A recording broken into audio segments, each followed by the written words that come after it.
Alors qu'il espionnait sa femme sous la douche, l'homme vit une scène terrifiante. Sa femme, allongée dans la baignoire, venait de boire un verre rempli de poison. Ce poison était incolore et sans goût et causait un arrêt cardiaque silencieux. 8 heures après ingestion, en la voyant tout boire d'un trait, Jack ressentit un profond soulagement.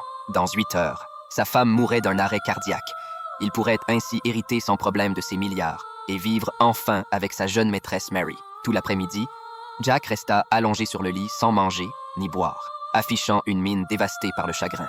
Ce n'est qu'après le départ de la famille qu'il se leva calmement et enfourcha sa moto sans attendre pour aller retrouver sa maîtresse qui l'attendait depuis longtemps. Mais alors qu'ils rêvaient ensemble d'un bel avenir, Jack reçut soudain un appel du poste de police. Les policiers lui annoncèrent une nouvelle glaçante. Le corps de sa femme avait été volé à la morgue et ils lui demandèrent de venir immédiatement au commissariat pour collaborer à l'enquête. Mary lui dit de ne surtout pas y aller, car cela pouvait très bien être un piège tendu par la police. Mais Jack insista pour y aller, car l'héritage de sa femme n'était pas encore entre ses mains et refuser de coopérer ne ferait que renforcer les soupçons. Très vite, Jack se retrouva dans le bureau du commissaire. Le commissaire lui expliqua que le gardien de la morgue avait été soudainement renversé par une voiture et qu'il était maintenant entre la vie et la mort à l'hôpital. C'est alors qu'ils découvrirent la disparition du corps de la femme de Jack.